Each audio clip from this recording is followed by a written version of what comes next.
Okay, everyone, we are going to get started. I'd like to welcome everyone to session 3 of the Washing Healthcare Facilities Initiative webinar series. My name is Joanne McGriff, and I'm the Associate Director of the Center for Global Safe Water, Sanitation, and Hygiene at Emory University, aka the CGSW. And I'm also the Assistant Professor in the Department of Global Health at the Rollins School of Public Health. I am joined today by our learning team that includes Ms. Lindsay Denny and April Klein, as well as the Director of the CGSW, Dr. Christine Moe. We are excited today about the speakers and experts that we have lined up that will present on the topic of hand washing in support of Global Hand Washing Day that occurred on October 15th.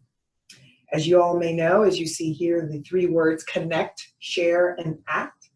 We are an action-oriented learning platform with the goals of connecting the expertise and experience of our partners and colleagues to the members of the WASH and health community who have expressed interest in moving to action in WASH and healthcare facilities.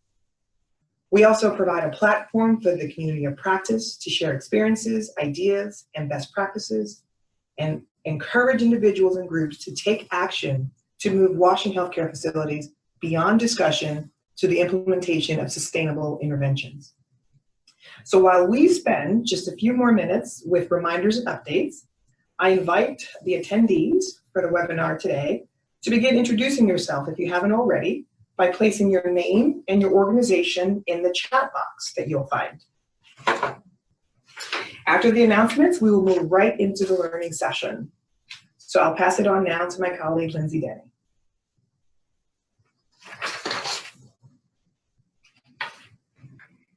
Thanks, Joanne. And just a quick overview of the learning platform setup. I wanted to let you know that we have sort of a format we use here with 20 minutes of presentation by our subject matter expert. And then there'll be 5 to 10 minutes of expert commentary and 30 minutes of interactive facilitated discussion. All of the recordings for the webinar, slides, learning materials, summaries, and action documents can be found on our website, WINHCFaction.org. If you have email inquiries or any feedback about these webinars, please do not hesitate to reach out to us at WINHCFaction@emory.edu.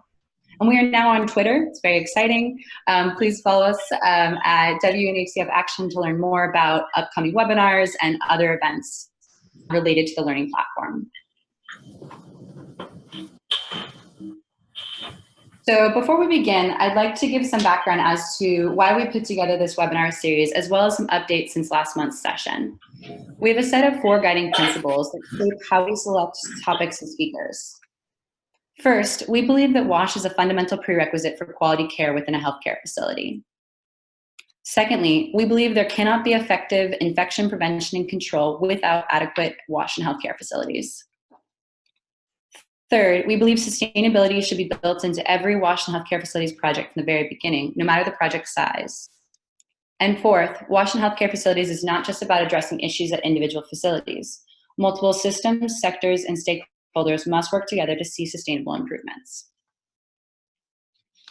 For those of you joining us for the first time, there's some background information to keep in mind as to why we're here discussing WASH and healthcare facilities. First, in 2015, they finalized the 2030 Sustainable Development Goal, which includes Goal 3, Health and Wellbeing, and Goal 6, Water and Sanitation. We cannot achieve these goals without adequate WASH and healthcare facilities. Secondly, earlier this year, to strengthen this message, the UN Secretary General, Antonio Guterres, issued a call to action on WASH and healthcare facilities. WHO and UNICEF have been working on their response in the form of an implementation strategy. Finally, this is our 3rd webinar in a session of 12. The first focused on strengthening health systems, and the second considered selecting the assessment tool. Today we move to implementation, highlighting hand washing among clinicians. We will continue to rotate between policy, research, and practice topics throughout the series. This month, I have 3 quick updates. First, for the 2018 Global Hand Washing Day campaign, Global Hand Washing Partnership has set up an online hub which features articles, resources, photos, and more. Myself and other colleagues have contributed to discuss this issue of hand washing in a healthcare setting. You can check it out at crowd360.org/Global Handwashing Day 2018. And I understand it will all be archived after October. Next week is UNC's annual Water and Health Conference. There will be 4 side events and multiple presentations on Washington healthcare facilities. We, at the learning team at Emory, will be hosting an event on healthcare-associated infections. If you're attending the conference, we welcome you to participate in all things Washington healthcare facilities. And finally, it was recently announced that at the 2019 World Health Assembly in May, Tanzania will be proposing a Washington healthcare facilities resolution to strengthen the call to action and the drive towards the Sustainable Development Goals. And now I will hand off to April to give us some information on Zoom.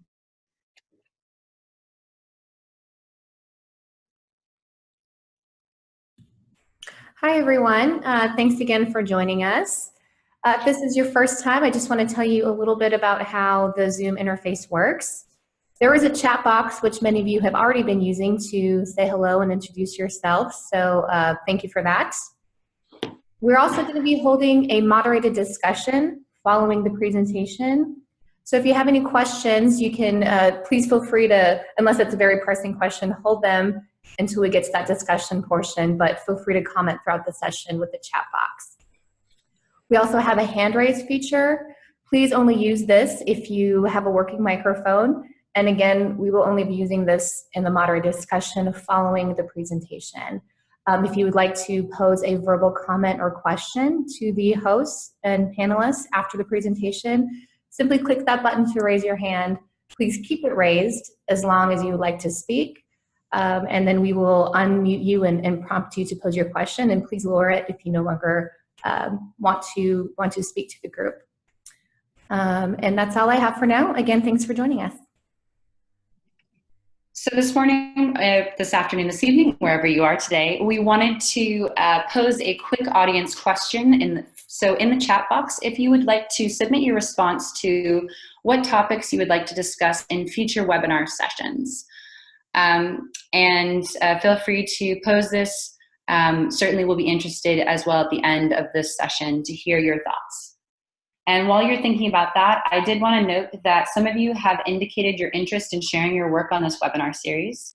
I sent out a survey over the last few weeks to collect information on who and what for both webinar presenters and case studies for the revamped WashingtonHCF.org website, which should be launching this spring. If you'd like to share your work, April will share the link in the text box for that survey. So as you think about your questions and response, let's get on to the show. April?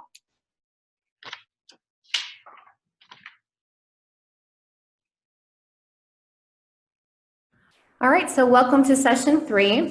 This is going to be a great follow-up to our previous webinar session on assessments, as the next logical step would be to start selecting, prioritizing, and implementing interventions to improve Washington healthcare facilities. This session is titled Overcoming Hurdles in Handwashing, a Clinician's Perspective on Driving Change in Healthcare Facilities. Our presenter is Nkwan Gobte from Cameroon. He holds many titles, but notably he is the head of training school for health personnel and the supervisor of the infection prevention program for Cameroon Baptist Convention Health Services. He also chairs the WASH working group of the Infection Prevention African Network, and he brings a wealth of knowledge and field experience to IPC practice, especially healthcare worker hand hygiene. He holds a bachelor's in nursing from University of Buea and a master's of public health from Roehampton University. Following the discussion, we will have some expert commentary from Dr. Lim Kankraika from Cambodia, who is the Deputy Chief of Quality Assurance at the Cambodian Ministry of Health.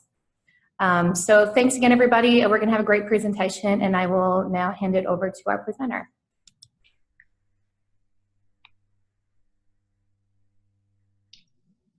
Hello. Hi, Jacob. Great. I just stopped sharing. You can go ahead and share your screen. Okay.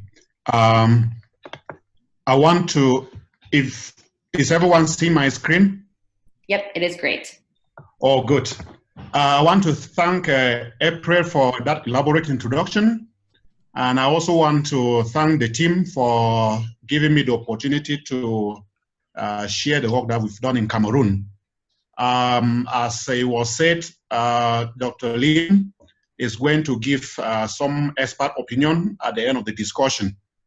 I will be talking on the topic from outbreak to hand rub production, and we'll be sharing the hand rub project that has been implemented in Cameroon for the past over 10 years. This discussion actually will be in two parts. The first part will talk about the outbreak of sepsis in the obstetric unit of BANSO Baptist Hospital, where I was infection prevention nurse from 2002 to 2007. And then the second part now will focus on the hand rub production. The purpose of this presentation is just to share our experience, and it is our desire that we should be able to promote local hand rub production in Africa and around the world. I'm going to follow the outline as you will see on the screen. And I also want to say we do not have any conflict of interest.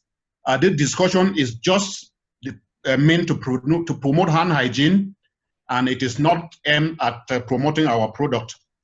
To begin, neonatal sepsis is a very serious problem, especially in developing countries, and it contributes about 40% of neonatal deaths.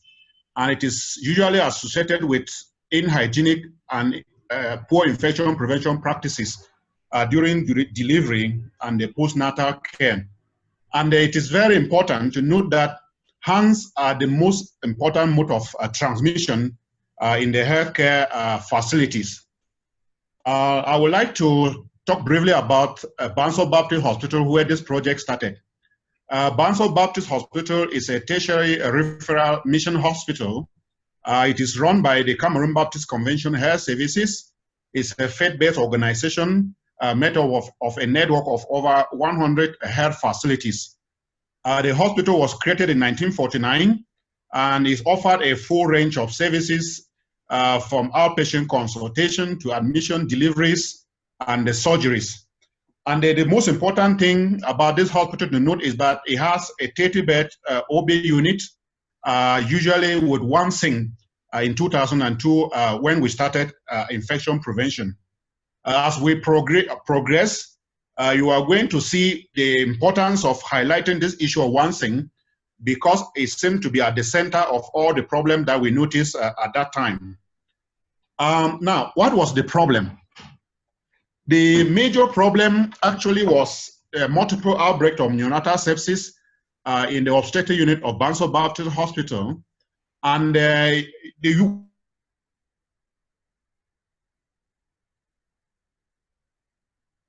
we used to have many babies. And usually any baby that had neonatal sepsis will have to have extended stay in the hospital because of additional treatments, and usually they will end up paying a higher bill than the rest of the babies. And the most important thing to note is that before 2002, there was no surveillance, and consequently, we did not have any data about the number of babies that were affected before 2002. And when we started infection prevention and started the surveillance in 2002, we had 86 per 1,000 live births at that time. And we believe that before 2002, we used to have many more. And so since we were not monitoring, so we couldn't really estimate the magnitude of the problem before that time. Cases were presenting as skin sepsis, skin pustules, and then occasionally we will have a septic knee. And then when we culture the aspirate from the pustules as well as from the knee, all the samples grew Pseudomonas as well as Staphylococcus aureus. And then when we evaluated the facility, and especially where babies were bathed, we discovered that there was inadequate hand hygiene. Then there were also items that were shared from one baby to another, And then we also discovered that disinfection of items or decontamination processes were very poor because they were using a more diluted 0.5% chlorine. I am going to elaborate on each of these three contributing factors in our subsequent slides. Now, let me talk about inadequate hand hygiene. Now, as I said on my introduction, the postpartum unit was made up of 30 beds, and in that unit we had only one sink. And even that one sink was reserved only for drinking. Nobody was allowed to wash hands on it. And when I started infection prevention in 2002, there was actually a big label, signed by the management of the hospital, prohibiting anybody to wash hands or wash anything on the sink. And then, consequently, staff were performing many clinical procedures like examination and so on and so forth without performing hand hygiene. And it's important to note that we had a portable hand washing system in the unit that was reserved only for the physician, and usually they will push it around whenever he's doing rounds. And when he finished round, they will come and pack it, and the rest of the staff were not allowed to use it. And when we evaluated the staff, we discovered that there was ignorance of the importance of hand hygiene, and possibly it contributed to why people were not washing hands sufficiently, even though there was a problem of lack of facilities. But even if the facilities were there, we were not sure that people were going to wash hands because people did not know the importance of hand hygiene. Okay, the second contributing factor is common use items or shared items. The first item that we noticed was Vaseline. We call it petroleum jelly. Vaseline is a kind of oil that people used to use to apply on their lips. So in our unit, routinely, midwives will bathe every child every morning. So when they bathe any child, they will scoop into that container with their fingers, and then they will apply on the skin with the perception that it will prevent the skin from drying. And then this same container, other staff were using to apply on their lips as well as on their hands. And so they were sharing the same container between babies and between staff. Then the second common use item was the soap that they used to bathe babies. There was a single bar soap each day, and then they will use that soap to bathe all the babies for that day. And then the third item was bath basins. There were only 4 bath basins in the unit at that time. And usually each morning they will bathe between 10 and 15 babies. And therefore it means that when they use one bath basin, even though they were attempting to disinfect, but since there were few, they will not allow it long enough for it to be properly disinfected. Then the second problem they had was that they were using a less diluted chlorine solution, which we are going to see later.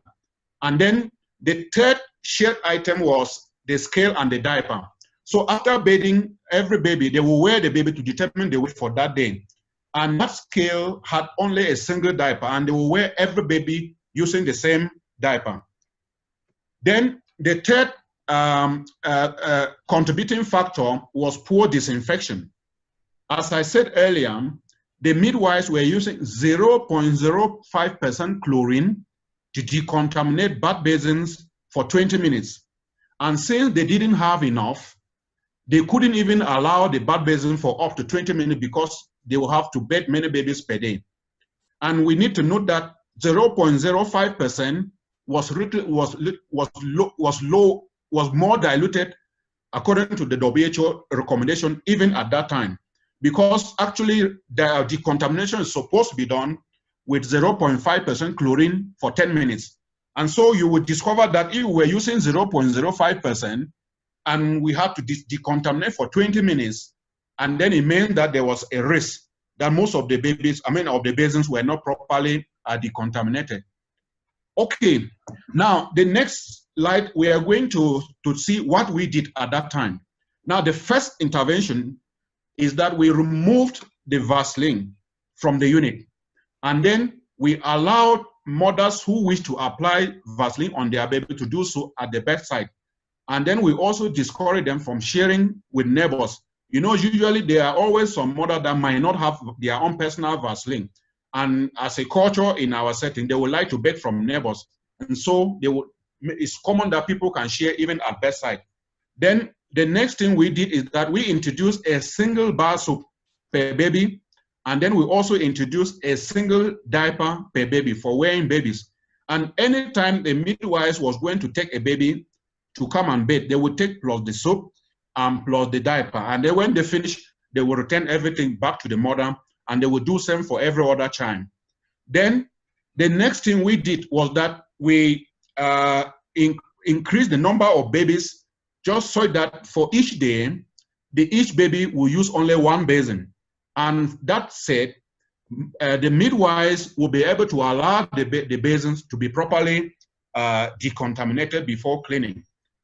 The next thing we also did was that we replaced 0.05 chlorine with 0.5% chlorine, and the basin had to be decontaminated for 10 minutes instead of 20 minutes when they were using 0.05. And then the next intervention was that we established a case definition, and then we opened a case register. And we had ward conferences with the staff, with the midwives, as well as with some members of management, where we discuss cases, we review cases on weekly basis, and then we also educated them on the importance of hand hygiene, and especially how to properly wash hands. And then now midwives were responsible for identifying cases and then registering on the register ahead of the conference per week. Then, in addition, we also added 3 portable hand washing facilities in the unit. But even after adding the portable hand washing facilities, hand hygiene was not sufficient enough, because still people will not wash hands because they have to move to a certain location before they do so.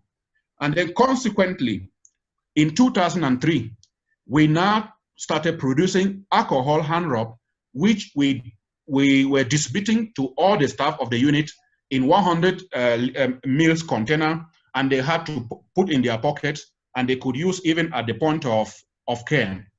Okay, I'm sure you are seeing the picture. The picture on your right is the first sample of alcohol hand rub that we produced in 2003. And you will see it was labeled with the hand. At that time, we had not really improved on the production processes. And then to your left, you will see a portable a bucket on a 2-level stand. The bucket above is for the water, and then the one below is the reservoir. So we produced 3 of them, and we added to the unit. Now, let us look at what happened. Now, if you look at the graph, you will see the incidence of neonatal sepsis per year, beginning from 2002 to 2006. And if you look, you will see that there is a general downward trend, indicating that the interventions were at least effective. Okay, now the next series of slides, I will be talking on the hand rub production proper. As I said earlier, we started producing hand rub in 2002, 2003, and we were motivated by the positive results that we observed after implementing hand hygiene practices, improving hand hygiene practices in the obstetric unit. And then the purpose of introducing the hand rub was to promote hand hygiene compliance. And then when we introduced in 2003, then in 2012, we decided now to pilot the use in 4 different facilities out of the main facility where we started. And then in 2017, we now scaled it up to 37 facilities, which are all within the CBCHS service network. Okay, we were using this WHO modified formulation 2. And, you know, we modified because instead of having the liquid, we thought of having a gel. And for that reason, we had to add a catalyst that will be able to convert the liquid hand rub into gel. You can see the sample on the right side of the picture. Okay, now the next slide is talking about the production processes. The first slide, the first picture is talking about the production, is indicated about the production proper. The staff have to mix the products manually, and then when they mix, they will fill it into the 100 ml container or 500 ml container, as the case may be. And then now the quality assurance department will now collect samples and analyze. And then after analyzing, we will store them for some time, while awaiting the results of the analysis. And then if the results of the analysis are positive, are good, if the results are good, then we will now go ahead and distribute them to the facilities. Now, the quality assurance usually will include the biological test, which is to test for microbial contamination. And then they will also analyze the pH as well as the concentration. And then they will also test the efficacy of the sample. And then we were distributing the hand rub in 100 ml container, in 500 ml container. And later on, we also decided to make some portable hand rub dispenser locally so that we could mount them at the corridors and entrances so that visitors and patients could also use them.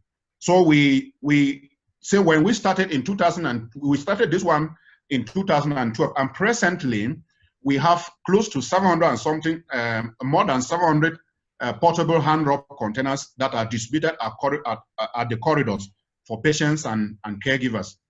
Okay, now we also carry out promotional activities, and usually we do so most of the time during the FITME Hand Hygiene Day.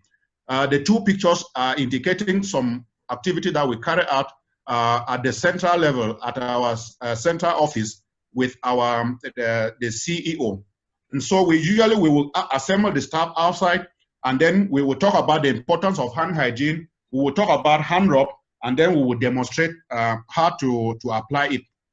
Then, as we were doing all of that, we were monitoring all our activities. And the thing that we included as our indicators, we will monitor the quantity of hand rub produced. Then we also monitor the number of staff that were demanding for hand rub. And then we will also monitor the quantity of alcohol hand rub used per facility. And then we're also monitoring the number of staff that were refilling hand rub within 14 to 19 days. Now, it is important to note here that when we did the pilot in 2012, we discovered that the 100 ml container will have to be refilled within a period of 14 to 19 days for clinical staff. So we took that period as our benchmark. And so anybody who was refilling within this range was considered to be compliant with the use. And then we also monitor the number of staff that had personal hand rub in their pocket each time we go for spot check in the unit.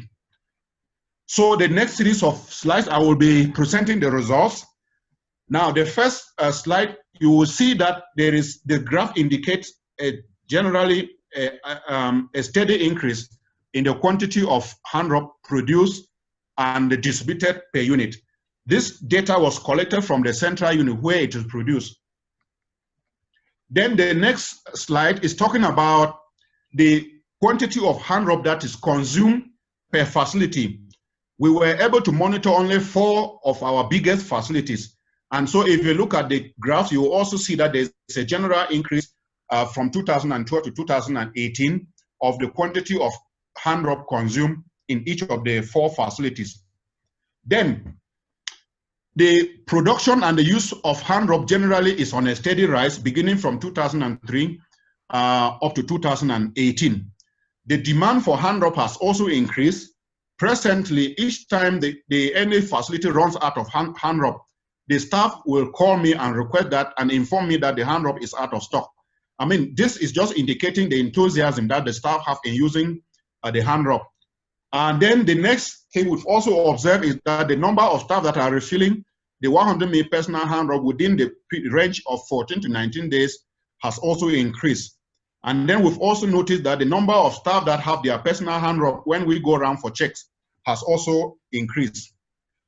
Okay, I would also like to talk about the cost analysis. And I'm comparing the local production versus imported product. Now, I did a market sample of hand rub in Cameroon from the shops. And I discovered that the hand rub that we produce locally is about 3 times less costly than the one that we will buy from the shops. And so local production is much, much cheaper than imported product. And the second thing we also need to note about imported products is that in a study that was conducted in Kenya in 2015, it was discovered that 50% of the hand rub that are commercially available are contaminated with E. coli and other microorganisms. Okay, now let's look at the sustainability strategies. Now, the first important strategy to sustain hand rope production is local production. As we already saw earlier, local production is cheaper, and so when it is cheaper, then the system will be able to comply with the finances. Then the second very important point is that for any local production to succeed, the management must be able to buy in. You must have a leadership commitment so that they will be able to produce, to provide the resources that are necessary for its production.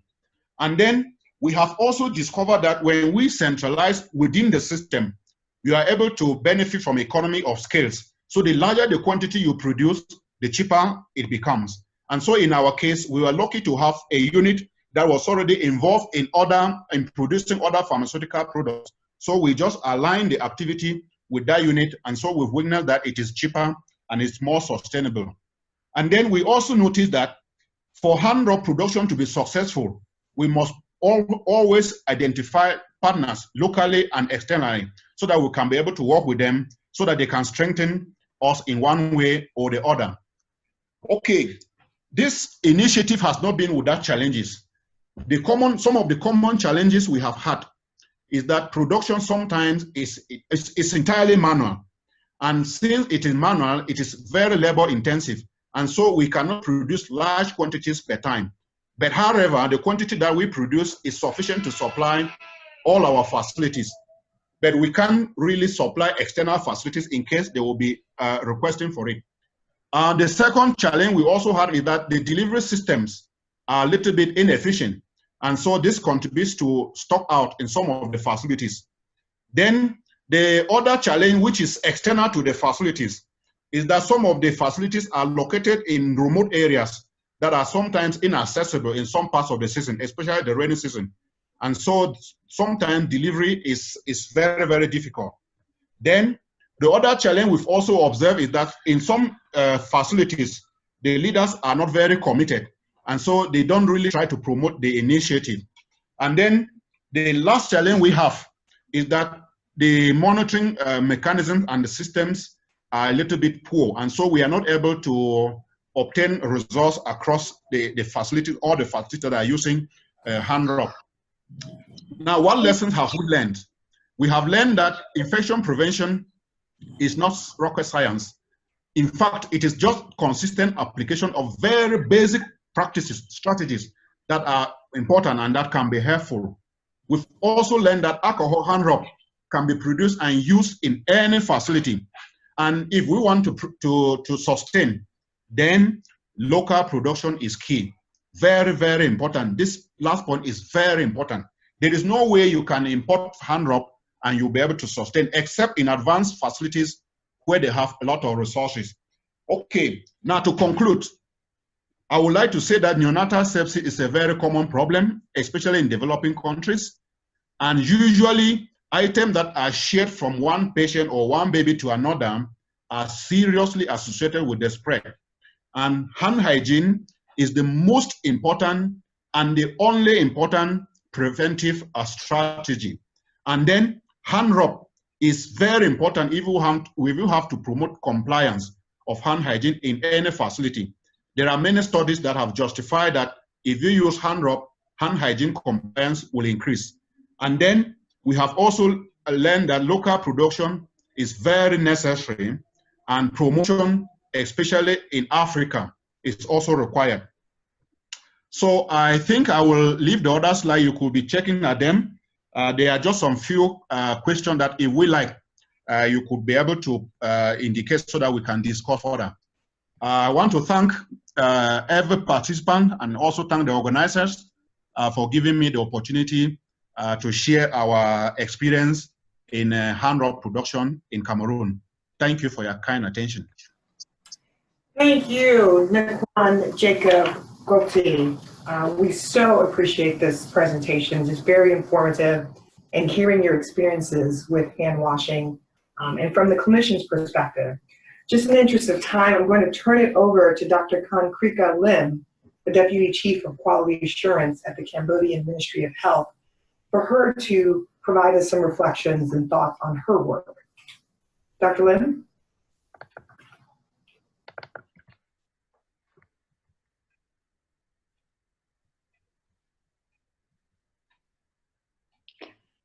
Krika, you're on mute at the moment. Can you unmute yourself? Yeah. Oh, I hear you. Great. We hear you loud and clear.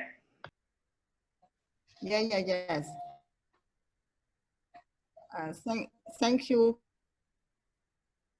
for letting me share this speaking. Yeah.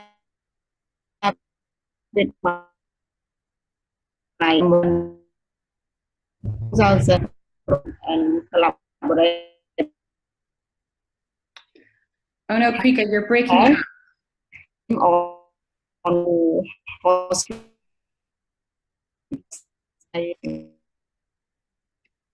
Krika, we can't hear you very well. Did you hear this? Yeah, it sounds better now. Do you want to try again? No, my internet. Yeah. Okay, you sound better now. Go ahead again. It is Sorry about that. We have not heard what you said. In yes, it's important. As I work with Emory program,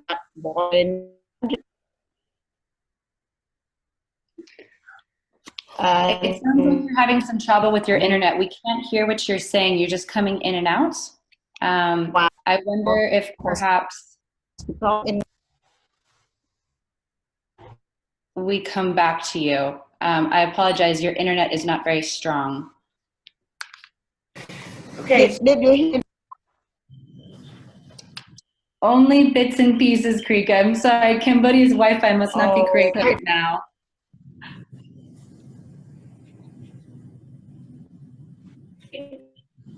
Okay, so perhaps we can work with Krika to see if we can get her sound, and maybe we can move to some of the discussion questions, if that's okay.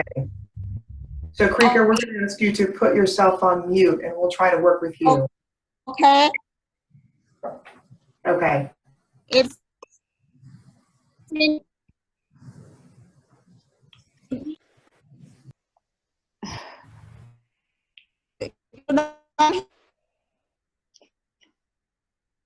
Yeah, we're only getting bits and pieces, Krika. Let's have a question from the group. Joanne, I just sent you one. Sure. I have a question for Jacob. Jacob, if you can hear me. This would be from Nasrat Rasa from UNICEF Afghanistan. And they are asking, what trigger do you use for healthcare providers to wash hands regularly?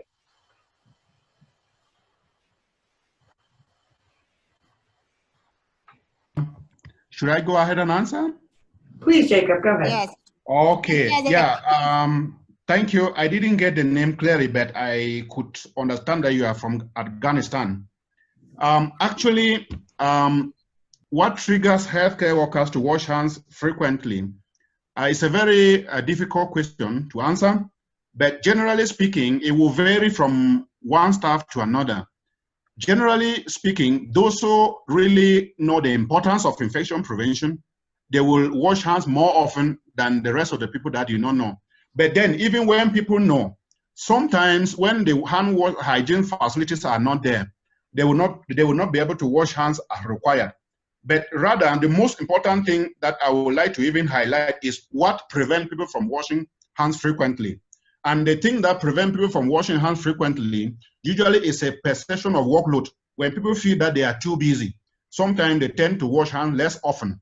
And then when there is no hand rub in the unit, and then somebody has to walk to the sink each time, sometimes at one point when they are far off, they feel discouraged to do so each time. And then the next thing that also prevents people from washing hands frequently is sometimes when they are found in a cool place and the water that is available for them is cool. I mean, they will not be able to wash hands, but they will prefer to use warm water. So by providing warm water, we will be able to encourage people to wash hands more, some people to wash hands more often. And then even when all supplies and facilities are available, then we still have to constantly evaluate and give feedback to people and do promotions, recognize those who are doing hands frequently in front of all the staff in order to promote those who are not doing so that they should be able to understand that hand hygiene is very important. And above all, the facility itself, if they put emphasis on hand hygiene and they really consider it as a primordial thing that every staff must do, then they will be able to know that this thing is serious and the staff will be able to wash hands more often than in places where there is no hand hygiene promotion. Thank you. Thank you, Jacob. While we're still working to see if we can get Dr. Lim back, we'll move on to another question for you, Jacob. So please stay near your microphone. We have another one from Zara Dabi, who is asking about whether there is any risk of resistance or the development of, I guess, microbial resistance by using these hand washing products. Okay, thank you, Zaria. In fact, antimicrobial resistance is a common problem. It's a very serious public health problem. And to say whether it is a risk with hand hygiene products, I cannot say for sure. But just from general knowledge, I would think that there is a possibility that some organism could develop resistance to some of the hand hygiene products, and especially products that have antiseptics. You know, antiseptics are chemicals, and microorganisms can develop resistance to any antimicrobial. And so I would think that it is a possibility, but I really cannot say with certainty because we have not taken specific steps to evaluate. Okay, thank you, Jacob. Right now I'm getting a note. Let's see if we can try Dr. Lim again. Dr. Lim, can you hear us? We still see you on mute. Yes, I hear you clearly. Very good. We can hear you as well. Would you like to give some comments about your hand washing projects? And Krika, we couldn't hear any of what you presented, so if you could start at the beginning, that'd be great. Oh, so I can share my experience working with Emory. So, as I provide training to 10 referral hospitals in Cambodia, we observe during training all participants are interested in making alcohol hand wrap and they are enjoy washing hands, but in the real practice they are mostly forget to wash their hands before touching patient. Otherwise, they are not satisfied on making alcohol hand wrap because they say that the smell is not good and difficult to find glycerol in Cambodia. And glycerol is expensive, and alcohol hand wrap, we need more time to spend on making it, and they need time to refill every week. So, so they decided to use alcohol gel from the market. And I also provide training to the health center in Cambodia. The hand hygiene is still the same issues among healthcare providers. They say that they are always forget to wash their hands before touching the patient, and they always wash their hands after touching patient, and the hand hygiene compliance is still low in Cambodia. Yes, and hello? Yep, we can hear you, Krika. That was great. Thank you. Yes, yes. And you have any question for me? Sure. Let's open up for more questions for both you and for Jacob. In the meanwhile, we do have a hand raise from Gloria Natal Kumi. Gloria, can you hear us? Hello. Hi, Gloria. We can hear you. Yes, I'm Gloria Ntokumi from Ghana Health Service. Thank you very much for the presentation. However, I have some few questions for the presenter. The first one is, I just want to know from your presentation, you indicated that some of the staff were using 0.05 for the disinfection. That was the first question. I want to find out, how did you know that it was 0.05? And then also, how did each baby use 1 basin per day for bathing? I also want to know that. And then also, I want to know what is the percentage of alcohol in the hand rub, the active ingredient.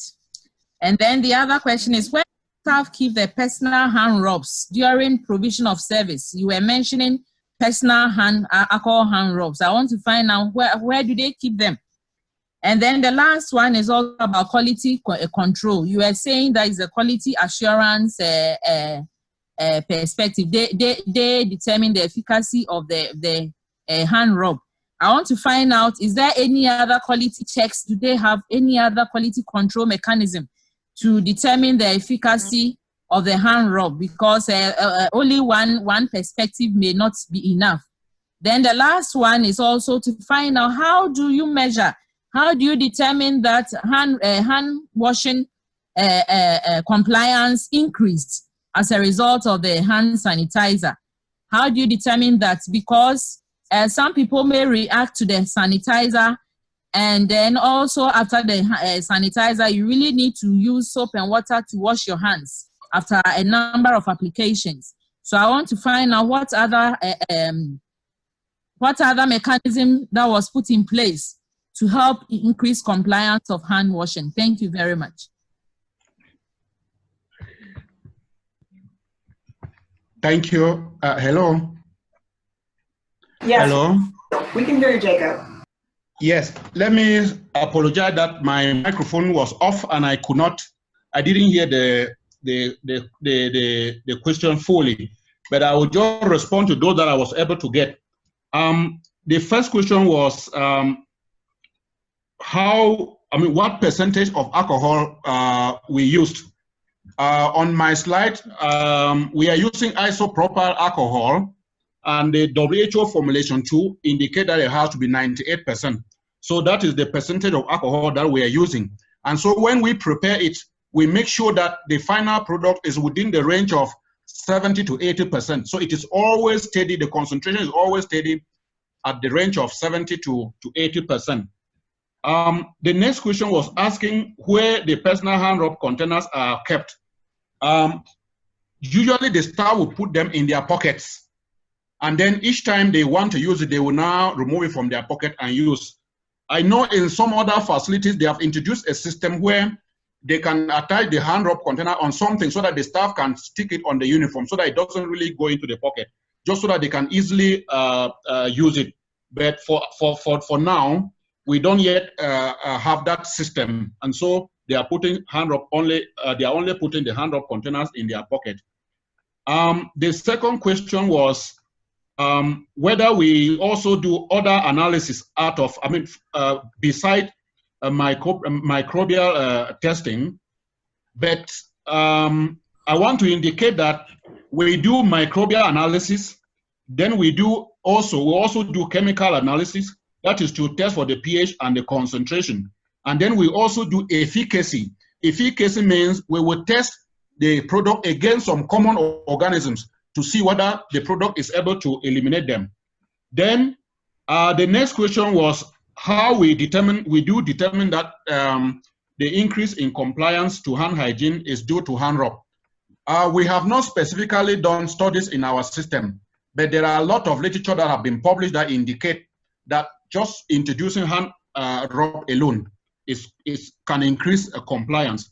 And so, but we can deduce that there is some level of increase because the manner in which staff do hand hygiene now compared to when we introduced, before we introduced hand hygiene, has really improved.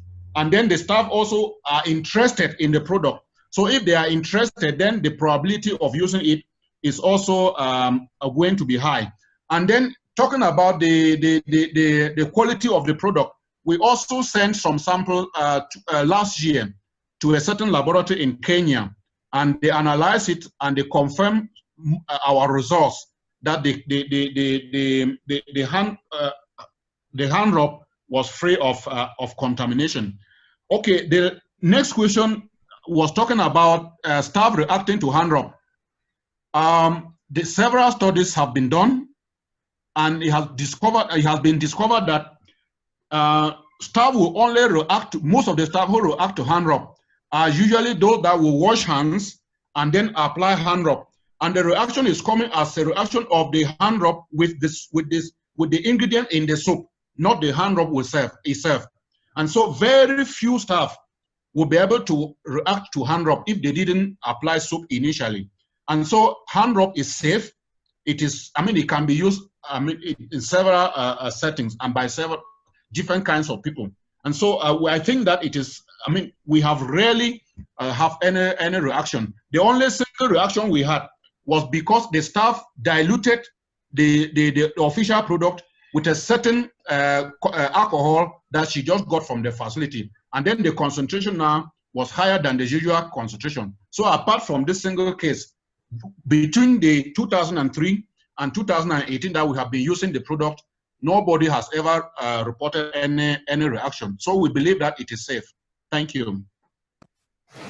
Thank you, Jacob. And thank you, Ms. Gloria Kumi, for such very important questions. And we do encourage you, if I know Jacob was not able to hear all of your questions, but in the interest of time, if you'd like to put them in the chat box, then we can respond to them at a later time. But right now we want to move to another question from Dr.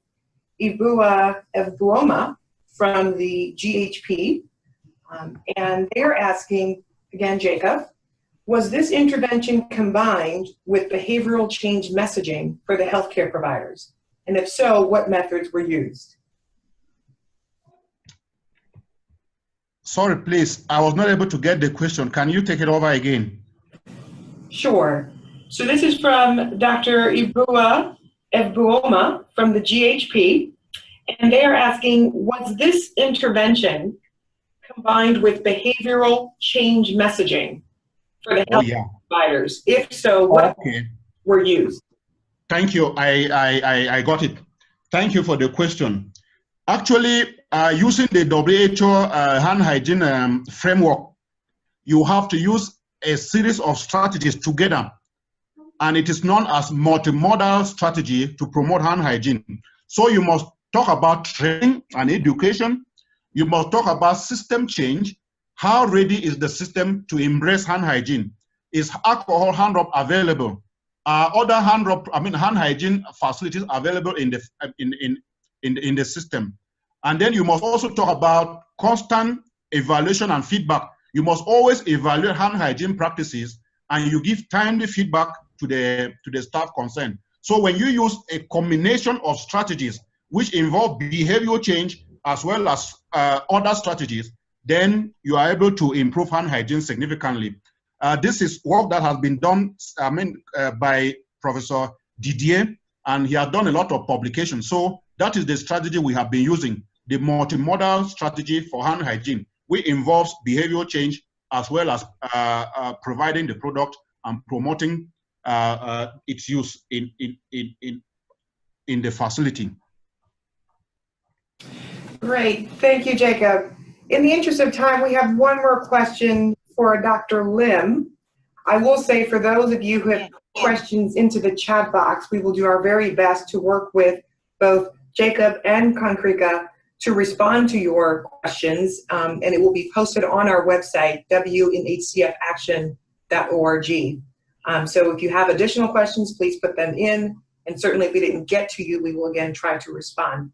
So for Dr. Lim, to what extent have you found the involvement of IPC focal points or IPC committees to improve hand hygiene behaviors within healthcare facilities?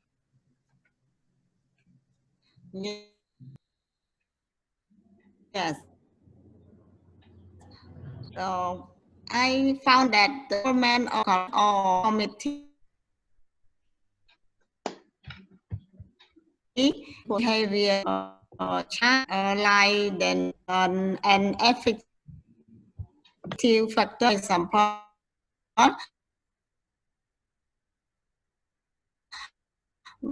when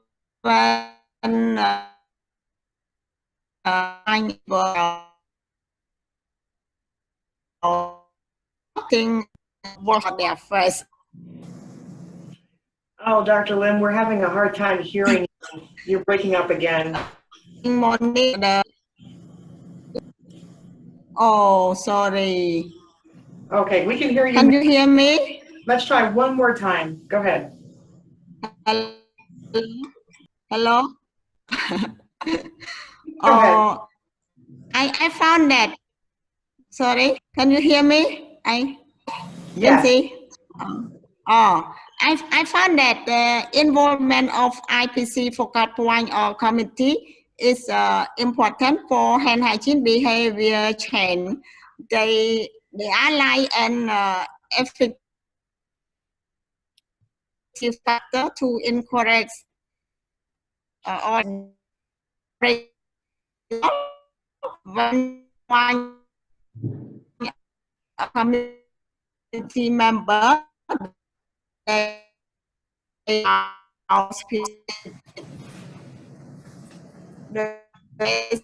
in the